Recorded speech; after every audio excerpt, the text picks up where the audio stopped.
এক বালক ভগবান শিবকেই গাছের সঙ্গে দড়ি দিয়ে বেঁধে দিল। কিন্তু কেন? এক ছোট্ট তার গরুগুলোকে নিয়ে জঙ্গলের ভেতর নদীর ধারে চড়াতে যাচ্ছিল। পথ যেতে যেতে সে দেখল একজন মহান সন্ন্যাসী চোখ ও নাক বন্ধ করে গভীর যোগসাধনায় লীন হয়ে আছেন। বালক বিস্ময়ী কিছুক্ষণ সন্ন্যাসীর দিকে তাকিয়ে রইল। কিছু সময় পরে আর তার কৌতূহল চেপে রাখা গেল না। সে সন্ন্যাসীকে জিজ্ঞাসা করল, মহারাজ, আপনি এভাবে কঠোর সাধনা করছেন কেন? সন্ন্যাসী শান্ত গলায় উত্তর দিলেন, আমি ভগবান শিবের সাক্ষাৎ দর্শন পাওয়ার জন্য এই সাধনা করছি।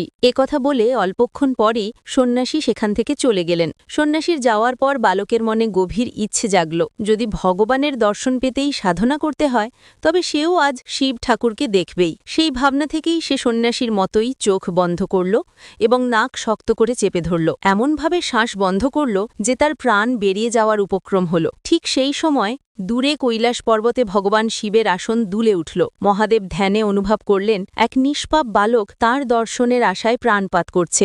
বালকের অটল হঠ আর নির্মল ভক্তিতে সন্তুষ্ট হয়ে তিনি তৎক্ষণাৎ মর্তে এসে উপস্থিত হলেন। শিব ঠাকুর বললেন, বৎস, আর কষ্ট করো না, আমি নিজেই তোমাকে দর্শন দিতে এসেছি। বালক তখনও চোখ বন্ধ রেখেছিল। সেই ইশারায় জিজ্ঞেস করল, আপনি কে? ভগবান শিব উত্তর দিলেন, আমি সেই ভগবান শিব যার দর্শনের জন্য তুমি এমন কঠোর সাধনা করছো। বালক চোখ খুলে শিব ঠাকুরকে দেখল ঠিকই, কিন্তু সে আগে কোনোদিন ভগবানকে দেখেনি। তাই তার মনে সন্দেহ জাগল, এ কি সত্যিই শিব ঠাকুর? পরিচয় নিশ্চিত করার জন্য বালক দৌড়ে গিয়ে একটি দড়ি আনল। তারপর ভগবান শিবকে পাশের একটি গাছের সাথে দড়ি দিয়ে বেঁধে দিল। ওই অবস্থাতেই সে ছুটে গিয়ে সন্ন্যাসীকে ডাকল। সন্ন্যাসী দ্রুত দৌড়ে এলেন, কিন্তু চারদিকে তাকিয়ে কিছুই দেখলেন না। তিনি বললেন, আমি তো এখানে কোনো ভগবানকে দেখছি না। বালক অবাক হয়ে শিব ঠাকুরকে জিজ্ঞেস করল, প্রভু, যদি আপনি সত্যিই ভগবান শিব হন তবে মহারাজ আপনাকে দেখতে পাচ্ছেন না কেন? শিব ঠাকুর স্নিগ্ধ হেসে বললেন, বৎস, যে ভক্ত নিখাদ মন, নিষ্কলুষ প্রেম আর কোনো ছলনা ছাড়া আমাকে স্মরণ করে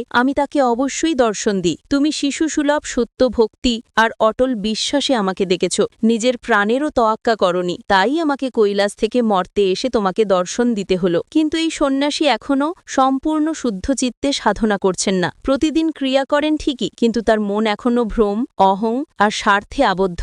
এই কারণেই আমি তার কাছে অদৃশ্য, কিন্তু তোমার কাছে প্রকাশ রূপে উপস্থিত। নিষ্কলুষ ভক্তির সামনে স্বয়ং ভগবানকেও নত হতে হয়, কারণ সত্য ভক্তি সকল সাধনার সর্বোচ্চ ফল। আর দিনে দিনে সাধনা করেও যার মন পাপ, অহং আর স্বার্থে ভরা, সেই সাধুর চোখে ভগবান কোথায় থাকবে? অশুদ্ধ হৃদয়ে ঈশ্বর কখনো অবতরণ করেন না। মহাদেবকে মন থেকে যারা ভালোবাসেন কমেন্টে লিখুন, হর হর মহাদেব।